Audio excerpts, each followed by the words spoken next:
va a hablar Melanie cuando tenga a su disposición el PowerPoint, que igual requiere algún detalle. Y pasaremos, a ver si podemos estar entre 20 y 25 minutos, aunque nos pasemos hasta las 5 o así, y hacemos un debate.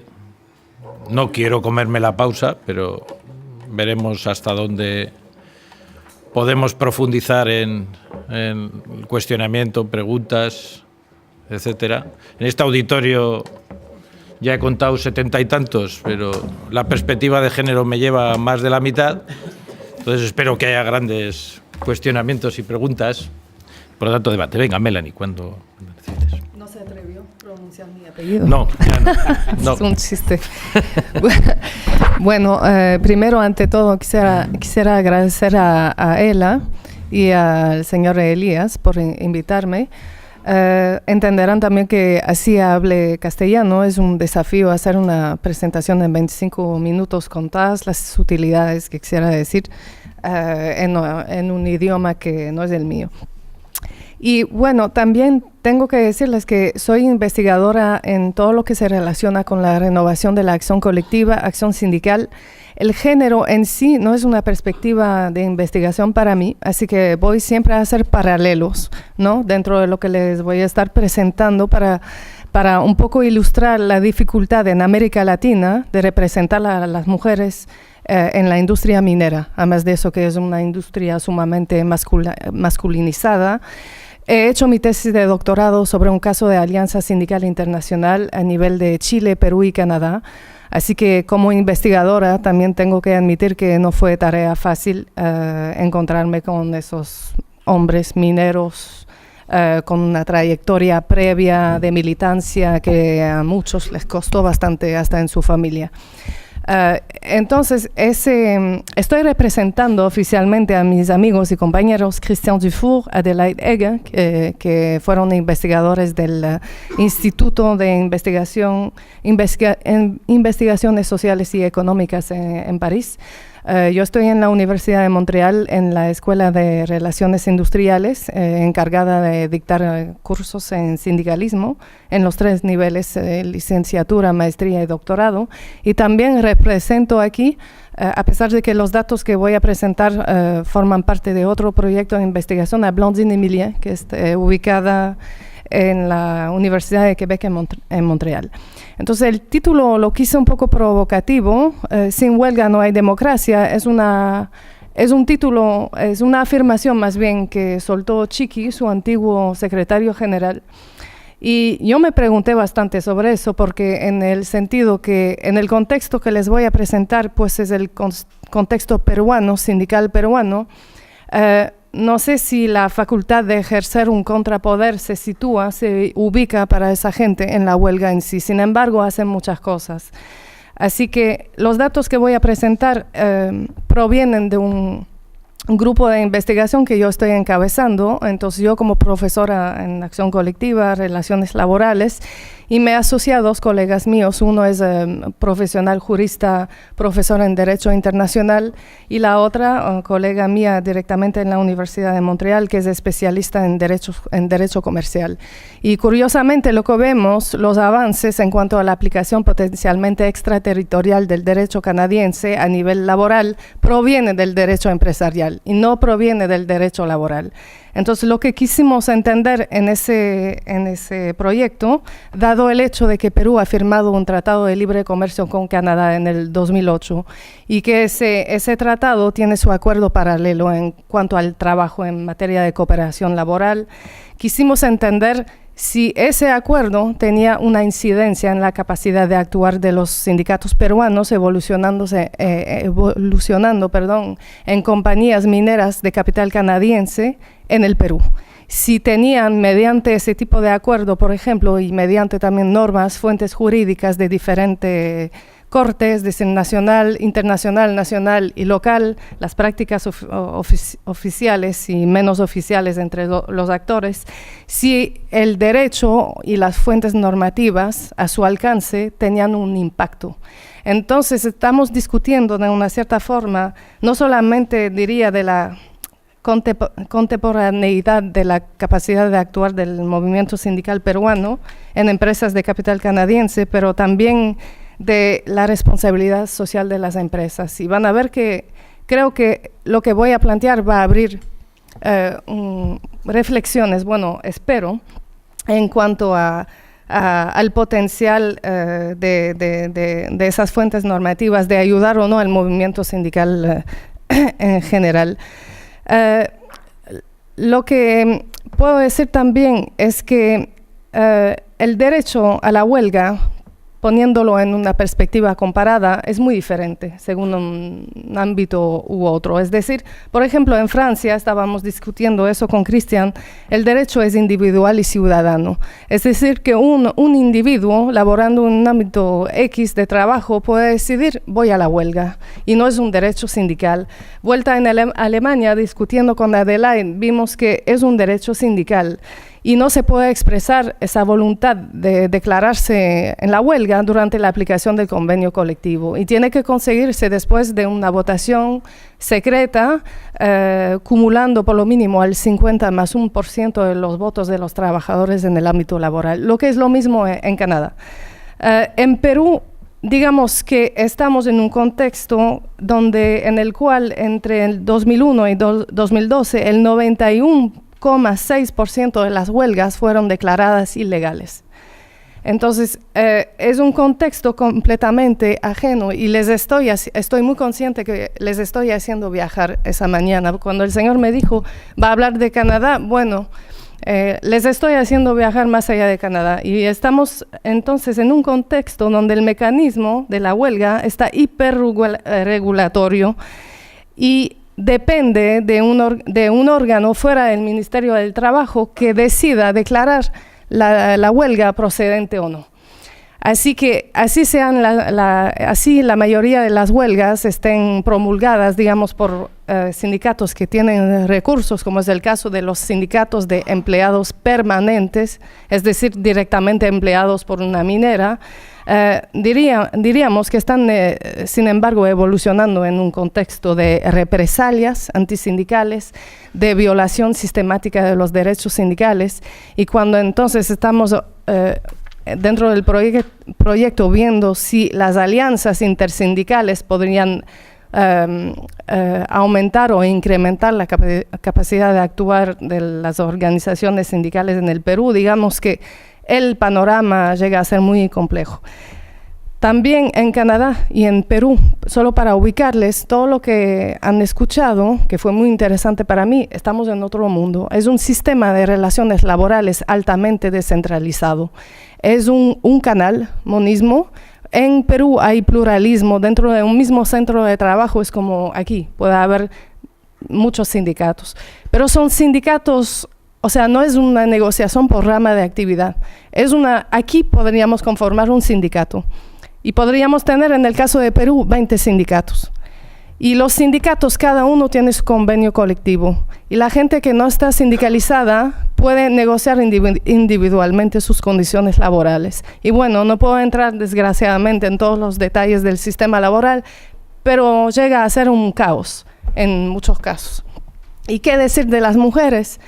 Pues las mujeres en la producción, en la operación directamente de la industria minera son muy escasas, a tal punto que les voy a dar estadísticas, pero ni se calcula el porcentaje de las mujeres evolucionando en la industria minera.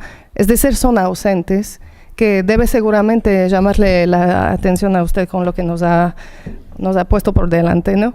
Y entonces en Canadá, sí, el movimiento sindical obviamente goza de más recursos, pero sin embargo es un sistema altamente descentralizado, lo que complica la posibilidad de coordinar la acción sindical. En el caso del Perú, no existe un código laboral unificado.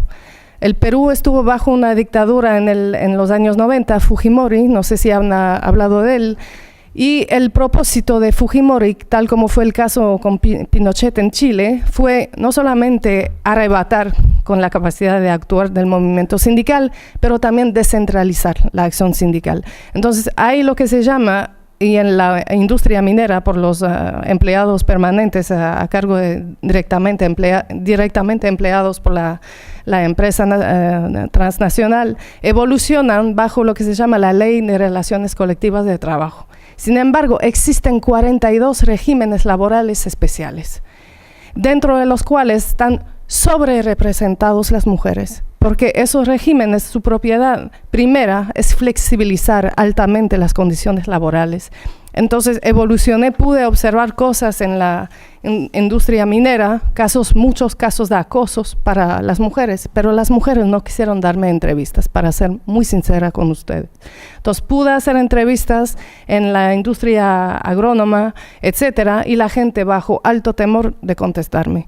Y esas mujeres, pues en la industria también de la conservera, evolucionan en ámbitos bajo legislación particular laboralmente que creo que hablando más de eso con ustedes, casi no podrían creer que eso sucede en esos años. Y desgraciadamente desconocemos eso.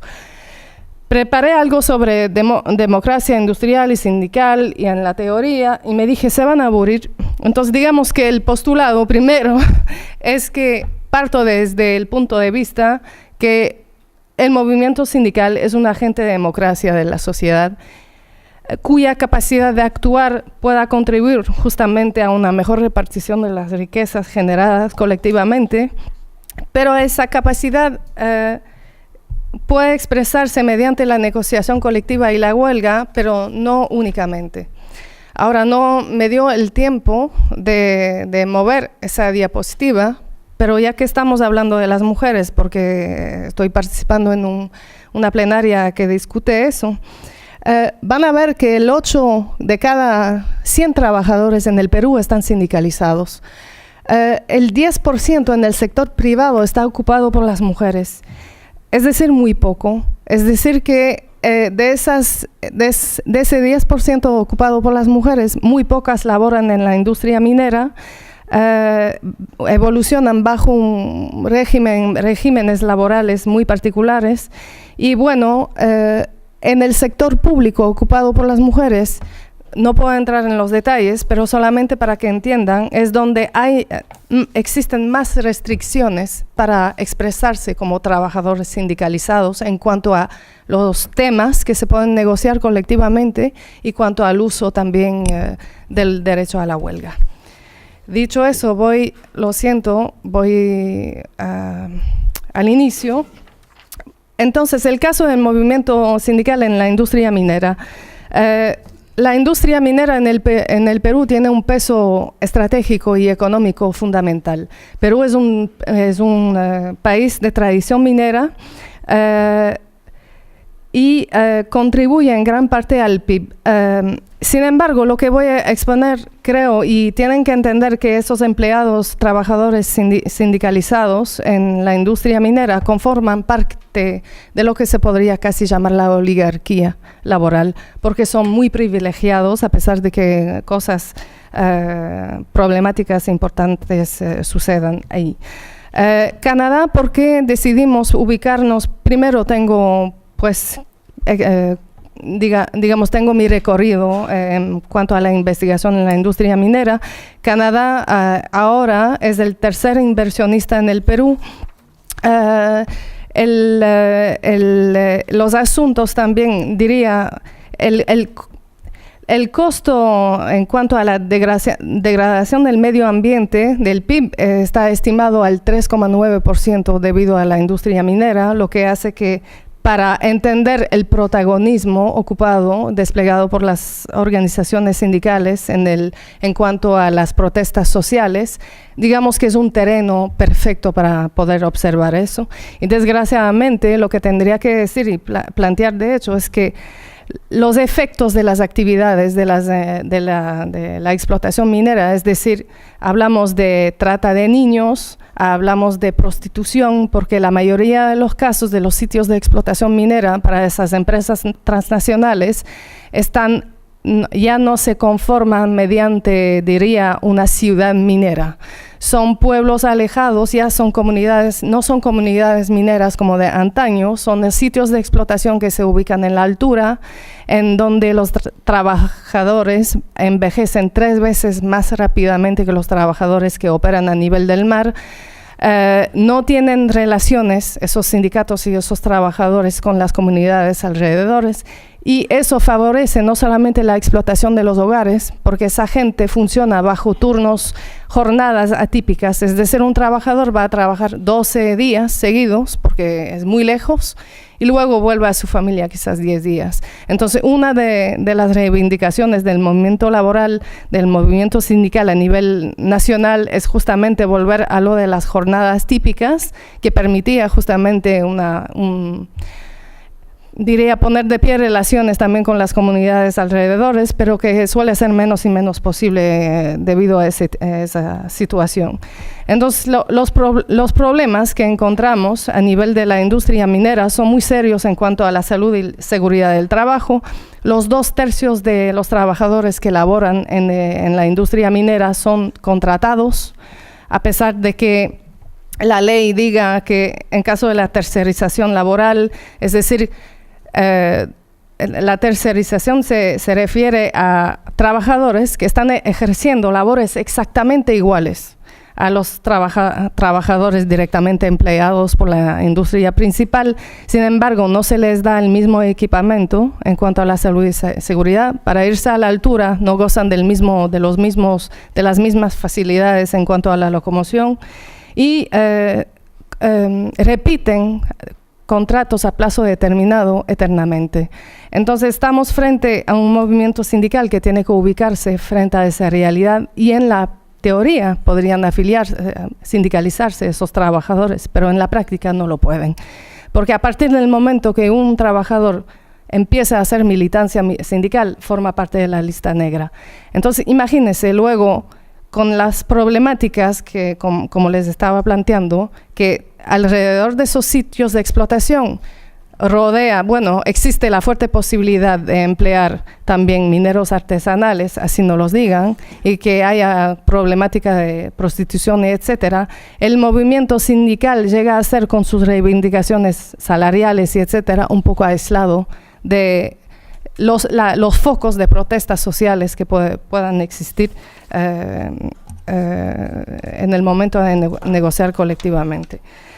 El derecho, dicho eso, la tasa de sindicalización en el sector minero está 1,36% en el 2002, ahora al 16%. Se dice que el 50% de la industria minera son empleados directamente por las empresas mineras. El número de huelga en el 99 era de 37 en el sector minero, cayó en el 2000 al 9 conflictos laborales y luego volvió a subir. Tienen que entender también que en la década de los 90 fueron los dirigentes sindicales más reivindicativos, fueron sistemáticamente casi eliminados físicamente, así que estamos en otro universo.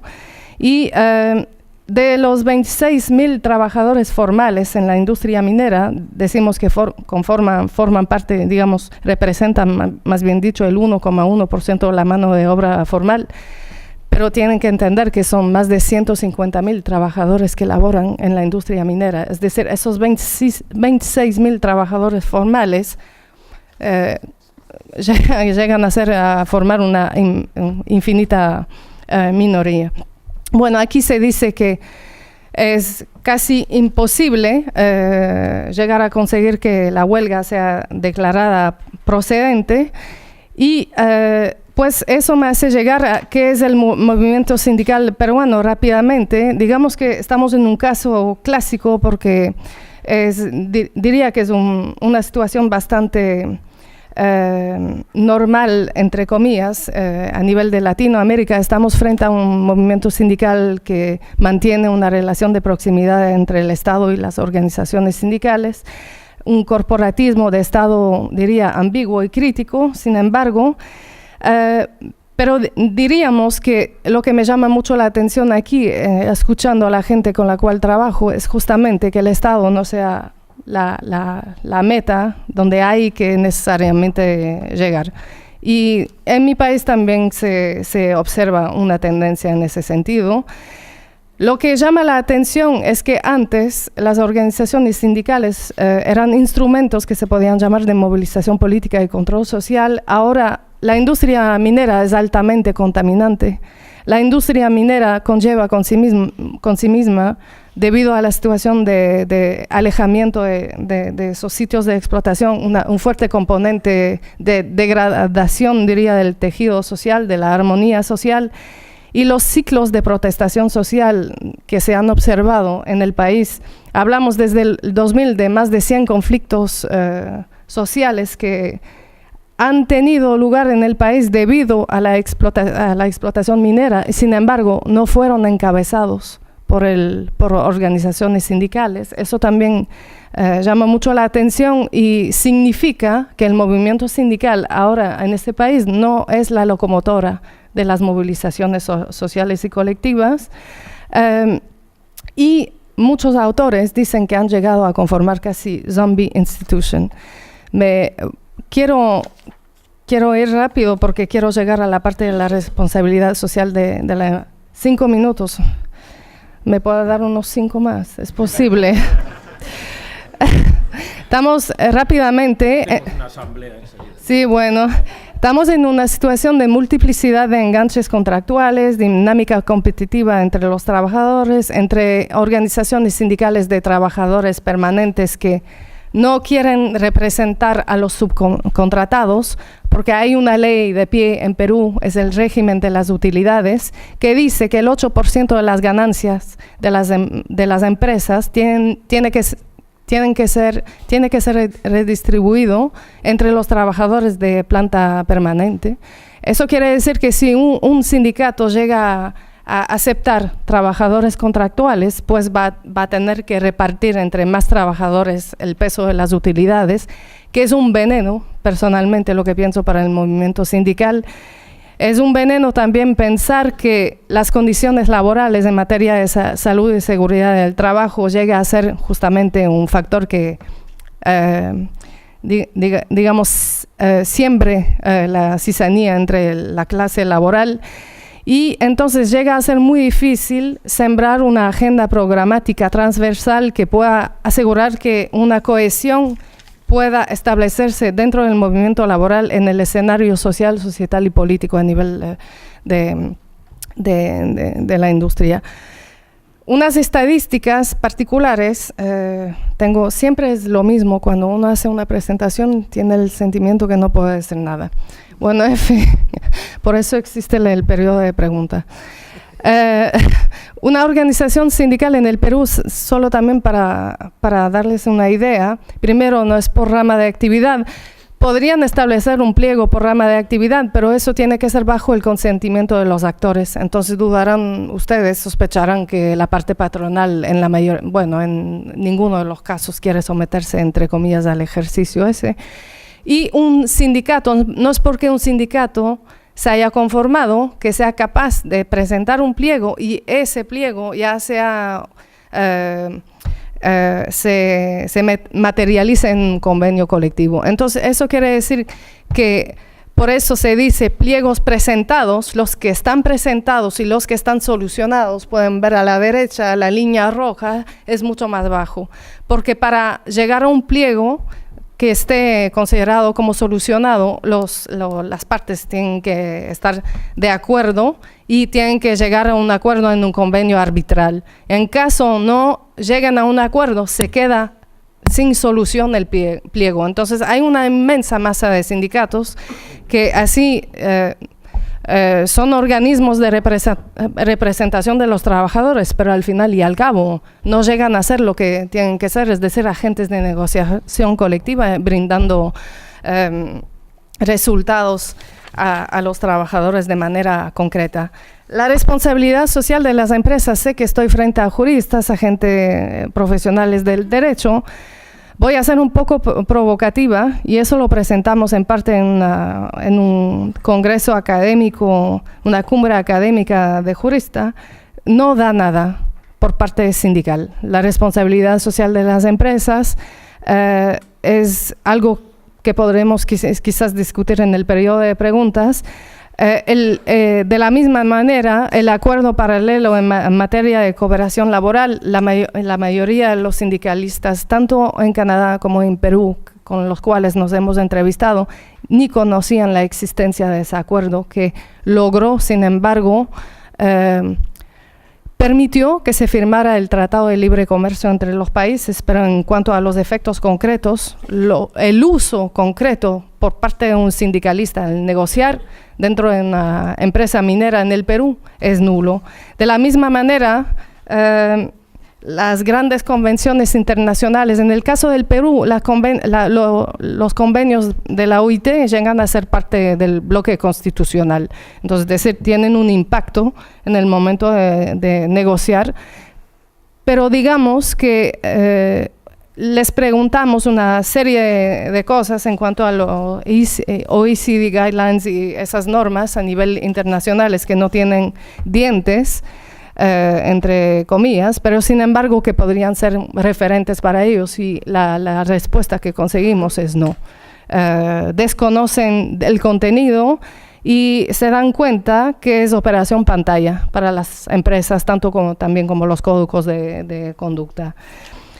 Y sin embargo, fuimos a una asamblea de accionarios, no aparecemos en la foto porque queríamos mantener la independencia académica, institucional, como podríamos calificar eso, pero fuimos a una asamblea en Suiza el año pasado, acompañando a sindicalistas, y pudimos observar cuando los sindicalistas, tanto de América Latina, Canadá, todas partes del mundo, cuando fueron a presentar sus diría, protestas, cuando fueron a denunciar casos de acoso sexual, de cosas que uno podría pensar que es del germinal de Sola, presentando casos de violaciones y discriminaciones tan agudos, la reacción de la parte patronal, con mucho paternalismo, preguntándoles también, ustedes se han comprometido en respetar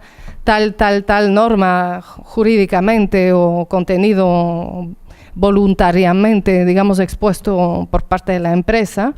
Entonces yo al salir de ahí estaba bastante descorazonada y le pregunté a un señor, un sindicalista de mucha experiencia, ¿por qué vienen aquí? Si no es para hacerse, de una cierta forma, ridiculizar, porque yo salí de ahí completamente disgustada, digamos, vamos a decir las cosas correctamente, y me dijo, para molestarles. Nos vale, no voy a soltar la palabra, no nos da igual la ley. La ley, si no nos gusta, hija, hay que cambiarla. Estamos aquí para movilizar, para molestarles, para indicarles que estamos unidos y que están violando nuestros derechos y nuestra dignidad. Y esa gente les molesta. Entonces, les estaba diciendo al inicio la contemporaneidad del derecho, porque ahí radica su legitimidad, su pertinencia, y también las normas que sean contraignantes. No sé, Javi, ¿cuál sería la palabra? Contraignant, que tengan un peso regulatorio, digamos, obligatorio, más contundente que las normas voluntarias como códigos de conducta y etcétera, porque es un derecho soft law, es un derecho muy, ¿cómo se podría decir? Soft, blando, bajo el cual quieren más evolucionar esas multinacionales, también obviamente en el campo de la industria minera, que bajo unas exigencias más formales. Nos preguntamos, nos dijimos, pues desde el punto de vista de la capacidad de actuar del movimiento sindical, que sea el movimiento sindical de Perú, con los obstáculos que traté en pocos minutos de exponerles, la capacidad de actuar de las organizaciones sindicales canadienses, que en mi humilde pensar y punto de vista tienen menos creatividad, porque pueden reposarse, entre comillas, sobre recursos legislativos mucho más contundentes de manera objetiva que lo que existe en el Perú. nos dijimos, bueno, es una constatación fuerte, es decir, así existan numerosos instrumentos, que sean de soft law o hard law, nada existe si nos ponemos en el punto de vista sindical, nada puede existir sin movilización. Y creo tenemos como investigadores, pero por parte también de las organizaciones sindicales, hay dos opciones: o reposan un poco como lo hacen, creo, en muchos casos, no todos, obviamente en el Perú, es decir, ubicar hacia el Estado, o decidir movilizarse y volver a ser un agente de democratización de la sociedad de manera contundente, aplicando su capacidad de actuar mediante la huelga y negociación colectiva, protagonizando movimientos de protesta social y etcétera, mediante la movilización. Entonces, es decir, es una constatación fuerte entre cuál es la sinergia entre relaciones laborales y las fuentes jurídicas. Pues desde ese proyecto lo que vemos, todo radica mediante la movilización, que nada puede existir sin eso. Y movilización desde adentro, obviamente. Gracias, lo siento si pasé un poco el tiempo.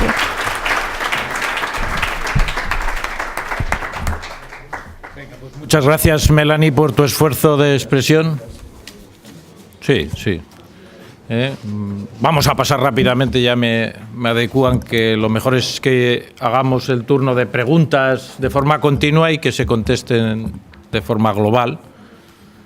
Pues si cualquiera está interesado, si no voy a preguntar yo. Enrique Lillo, pues si alguien quiere presentarse, ha pedido primero Enrique, pero bueno, es igual. Es igual. Si me van levantando la mano y yo veo, voy cogiendo turnos y ya tengo dos. Y venga, pues cuando quieras. Si queréis presentaros simplemente soy tal o cual. Xavi Anza, de ELA, de la Fundación Manu Robles Aránguiz. Sobre la intervención de Tomás Arrieta, dos pequeños apuntes.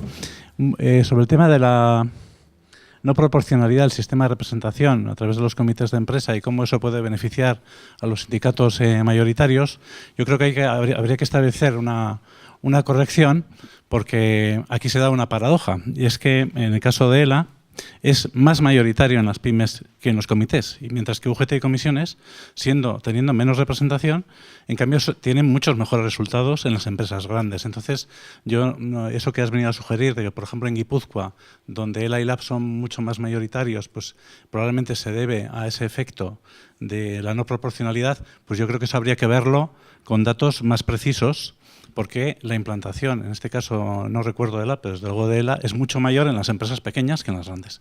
Y luego sobre el número de firmas de convenios colectivos sectoriales y de empresa, evidentemente llama la atención el dato de que ELA firma más convenios de empresa que sectoriales, pero bueno, yo creo que hay que introducir otro elemento de reflexión, ¿no? Que es de reflexión o de análisis, ¿no? Que es que no se trata de un capricho, de que uno le da por firmas sectoriales o de empresas, sino que hay que ver qué contenidos se firman, ¿no? Y en concreto, todos los convenios que firma ELA tienen cláusulas para que no se aplique la reforma de Rajoy del 2013, en materia de inaplicación de convenios, sobre ultraactividad, etcétera. Y no así el resto. Y, lógicamente, eso es más fácil en el ámbito de empresa. ¿Por qué? Porque en el ámbito de empresa hay muchas empresas donde ELA tiene la mayoría absoluta. Mientras que eso no sucede en el ámbito sectorial, es mucho más complicado tener mayorías absolutas en los ámbitos sectoriales. Es decir, no es un capricho de elección de ámbito, sino que está directamente ligados con los contenidos que son perfectamente analizables en el REGCON que has citado antes. Pasa Enrique y luego aquí te llamo. Voy a preguntar a la compañera canadiense. Me parece que en Chile no existe la jurisdicción social. Y cuando llegó en Chile, Pinochet se cargó la jurisdicción social. No quería repetir el esquema español porque sus servicios de información militares le advirtieron de que en el sistema español la jurisdicción social sirvió para fortalecer a comisiones obreras. Eso es lo que a mí me han dicho. Y entonces dijo, y sindicatos de empresa, nada de sindicato de rama ni nada de sindicato vertical, no sea que se nos infiltren. Entonces, yo no sé si en Perú hay un problema similar con que no exista jurisdicción social, porque ahora la jurisdicción social, aunque hay sentencias muy lamentables desde el punto de vista del derecho de huelga, por ejemplo, en España hay algunos tribunales superiores de justicia que porque pongas en el comité de huelga a los del sindicato y a no los del centro de trabajo, dicen que la huelga es ilegal. Y digo, pero oiga, pero ustedes no están interpretando el decreto de ley de 4 de marzo del 77 que dice que es verdad, que dice que los comités de huelga tienen que ser trabajadores afectados, pero usted tiene que aplicar el derecho fundamental de conformidad con los convenios internacionales, no de conformidad con el decreto ley ese que la sentencia constitucional, esa parte, digamos que no la declaró inconstitucional. Entonces, es decir, en derecho de huelga siempre va a haber interpretaciones restrictivas, en mi opinión. Pero la pregunta es, ¿en Perú hay esa jurisdicción social especializada que da cierto juego si se hacen reclamaciones laborales o no existe jurisdicción laboral especializada? Hola, buenos días. Yo vengo de Barcelona, de la IAC, de la Intersindical Alternativa de Cataluña, uno de los sindicatos que estamos presentes ahora mayoritarios en la administración pública. Primero, ser muy breve, primero felicitar a la organización de este encuentro. Nosotros es la primera vez que venimos, compartimos luchas con los compañeros de ayer de la mesa, con ELA, LABIA y ASK. Y respecto a la mesa de ahora, solo un matiz y dos preguntas muy cortitas. El primer matiz, cuando Elena Pérez ha comentado de la transversalidad de las luchas y de las fotos que han salido de las mareas y tal, que los sindicatos no estamos presentes en esas luchas, matizar que, o parecía que o he intuido, he malentendido de las fotos, solo matizar que muchos sindicatos sí que estamos en esas luchas y precisamente en Cataluña le damos los colores diferentes a las diferentes mareas, la de educación, la de sanidad y pensiones, por ejemplo, e incluso la foto que ha salido del Libero, la compañera ha dicho que ya estaba en esa foto, o sea que en esas luchas transversales siempre también hay muchos sindicatos. He hecho este matiz, que quizá he mal comprendido y perdona el comentario, referente a algunos de los aspectos que se han comentado aquí, solo dos preguntas. La primera es que en un par de intervenciones se ha comentado que la afiliación que tenemos los sindicatos parece que hay como un silencio, un velo de que no se saben los números de las afiliaciones, de cuántas personas hay afiliadas y, por ejemplo, en las perspectivas de género entonces no tenemos estadísticas o que es difícil. Yo quería hacer la pregunta si quizá, o lanzar así en el aire, quizá esto tiene algo que ver con la represión sindical, porque en algunos entornos no es muy bienvenido decir yo soy de tal sindicato o de tal otro, porque luego en el entorno laboral nos encontramos con compañeros que cuando se afilian a algún sindicato su trayectoria laboral se ve mermada, o los delegados sindicales cuando se manifiestan públicamente o en la empresa o en la patronal que son de tal o tal otro sindicato, su trayectoria laboral pues decae. La pregunta es, ¿afiliación sindical y represión creéis que tiene alguna relación? Y la segunda pregunta es relativa al derecho de huelga, que también parece ser que en nuestro país vuelve a estar de moda la ilegalización de los derechos de huelga. Preguntar si hasta qué punto o qué opiniones tenéis, hasta qué punto cuando las luchas son transversales y hay momentos de conflicto social. En Cataluña tenemos ahora últimamente una huelga que está judicializada, la del 8 de noviembre del año pasado. Hasta qué punto en nuestro país tenemos otra vez un clima de que cuando hay movimiento social las huelgas trascienden el entorno laboral y entonces este es motivo de declarar alguna huelga ilegal. ¿Cómo lo vemos ahora en nuestro país? Estas dos preguntitas. Gracias.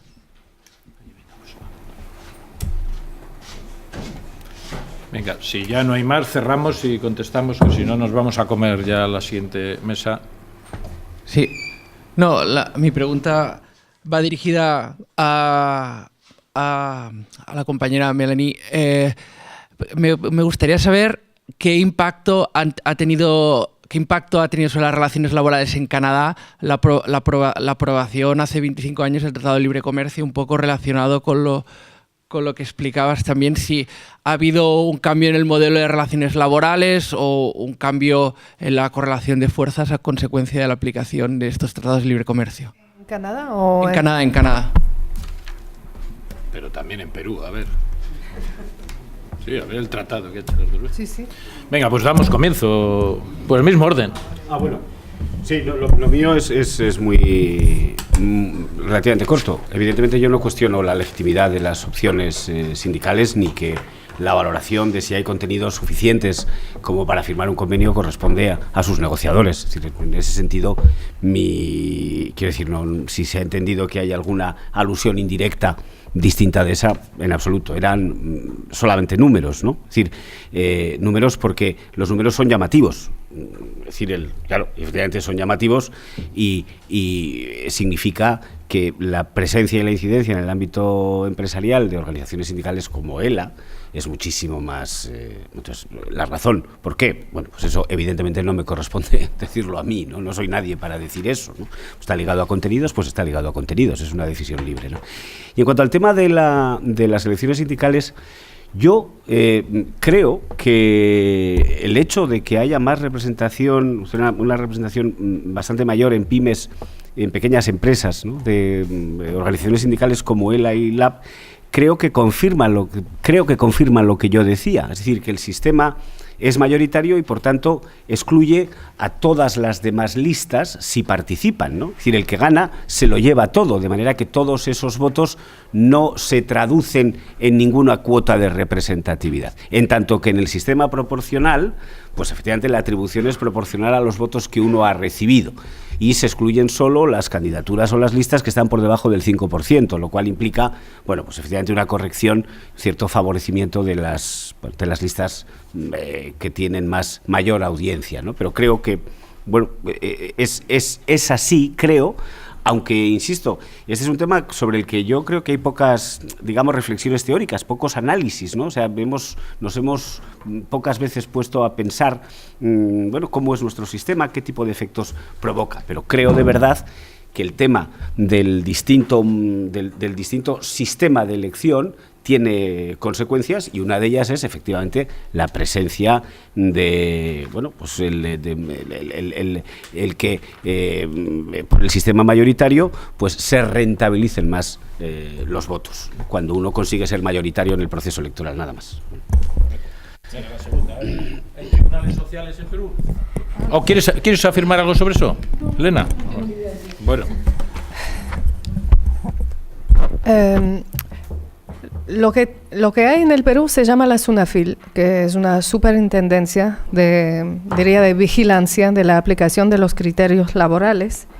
Y eso fue puesto de pie después de la firma del Tratado de Libre Comercio con Canadá. Fue una de las exigencias por parte del gobierno canadiense al negociar eso, entre muchas cosas. Primero, lo que vemos es que hay una escasez de recursos, tanto humanos como económicos y todo, que hace que vigilar la aplicación de los criterios laborales, específicamente peruanos, en el territorio, llega a ser muy difícil. También el gobierno, diría peruano, carece de recursos económicos. Se llamaba gozaba del presupuesto, el 0,07% del presupuesto del país durante muchísimos años. Luego lo han duplicado hace poco, pero sin embargo, en cuanto a la aplicación de los derechos y entre muchos la huelga se decide la procedencia del carácter procedente o no de la huelga por parte de un organismo que carece de todo tipo de independencia, que hace que finalmente en la inmensa mayoría de los casos el derecho a la huelga salga perjudicado. Es un organismo administrativo. Sí, es un organismo administrativo. Y además de eso, antes se pagaban multas cuando había, digamos, cuando... Se me sale, lo siento, mi idioma. Hoy por la mañana, justamente cuando doy sanciones, han bajado el precio de las multas, lo que hace que finalmente la gente le sale casi más conveniente pagar que transformar la organización en sí. En cuanto al impacto del Tratado de Libre Comercio, puedo contestar. Sí. En el Canadá, nos entrevistamos tanto en Canadá como en el Perú con la gente que negoció el Tratado de Libre Comercio. El impacto, yo tenía una cuota en el Perú por parte de los agentes de negociación local, diría que el impacto, salvo la creación de la SUNAFIL y unos cuantos intercambios en cuanto a la capacitación de esos agentes, esos inspectores que van a los medios de trabajo, diría, por parte de los sindicatos casi nulo. A nivel local, también por parte sindical en Canadá, también casi nulo. Sin embargo, llega a ser un instrumento a nivel de las cúpulas, a nivel nacional, sindicalmente en Canadá, para decir, bueno, eso fue un texto de promoción, marketing para vendernos el tratado, o si tiene incidencia, porque ese es el caso, pues estamos renegociando las cosas en muchos, y estuvimos nosotros, en Canadá, negociando con Trump el Tratado de Libre Comercio con México. Entonces la gente estuvo analizando ese tratado, que es un tratado que se diría de segunda generación, y haciendo paralelos. Entonces quizás en los medios de trabajo no tenga su impacto, sin embargo, a nivel internacional, en el momento de negociar el contenido rejuvenecido de los tratados a los que ha firmado Canadá, sí tendrá su impacto. Pero a nivel del movimiento laboral, esos tratados son de naturaleza primeramente económica, y no tienen esa voluntad, diríamos, de arrimar el desarrollo social con lo económico.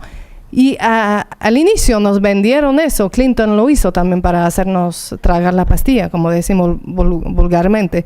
Y entonces es una reflexión, de ahí emerge una reflexión que creo que tendrá su impacto en los años que vienen al renegociar esos tratados. Pero desgraciadamente no mucho impacto. A ver, a lo de afiliación y represión. Sí. Bueno, primero sobre el matiz de las mareas. No he dicho que no participaran los sindicatos, he dicho al contrario. Todas ellas están organizadas en su base fundamental y en su éxito, por cierto, a través de organizaciones sindicales. En unas serán unos, en otros serán otras, pero en todos los casos que yo sepa, por lo menos en los que yo conozco, en todas hay algún sindicato. Lo que me parece peligroso es que esos sindicatos, en todas estas fotos que hemos visto, y en apariencia y en un mundo que es cada vez más visual, no aparezcan con sus siglas. Eso sí que me parece peligroso, ¿vale? Eso sí que me parece que es reducir el poder de las organizaciones sindicales, que con sus pros y sus contras, y con ideologías completamente diferentes, creo que son el único modelo organizativo conocido que ha funcionado para la defensa y la mejora de las condiciones laborales de los trabajadores. No sé si estas cosas tan modernas, yo igual no lo soy ya tanto, que parece que nacen de la nada o que aparecen, pues no me lo creo. Sí que me parece peligroso no aparecer, es decir, cuando una compañera dice yo estaba allí, sí, claro, y yo en muchas de esas también, no te preocupes, pero no aparecen las siglas, eso es lo que me preocupa. Sobre los datos de afiliación, evidentemente es una de las razones, tiene razón, debería haberlo dicho. Probablemente también ese miedo que tienen algunos trabajadores de decir que están afiliados a algún sindicato, pues vaya a influir. El asunto es que los datos de afiliación no son públicos y hay múltiples razones. Las huelgas en la actividad, en la actualidad. Yo lo que creo que está ocurriendo es que hay movilizaciones que se llaman huelgas, que no son del todo huelgas, ¿vale? Es decir, la huelga... Ahora se llaman por ejemplo, la huelga de los taxistas. Bueno, pues para mí no es exactamente una huelga. La huelga es la paralización de la producción por parte de los trabajadores. ¿La huelga feminista es una huelga estrictamente hablando? No, es mucho más que eso, de lo que acabo de decir. La huelga de los taxistas, en la mayor parte de ellos ni tan siquiera son trabajadores, entendido por trabajadores el concepto del Estatuto de los Trabajadores. Es decir, se utilizan ahora palabras o conceptos para hablar de algo que no es realmente una huelga, que puede ser que por cierto son tan legítimas y a veces tan eficaces como la huelga. Hay otros tipos de movilizaciones que funcionan divinamente y que no son exactamente una huelga. Y sí que creo que está pasando eso, es decir, que los conceptos tradicionales son más líquidos, para bien y para mal. Bueno, pues yo creo que damos por zanjada la primera mesa redonda y se hará un descanso rápido. Y dice que más o menos a -4 nos dice el gran organizador que podremos hacer la segunda mesa.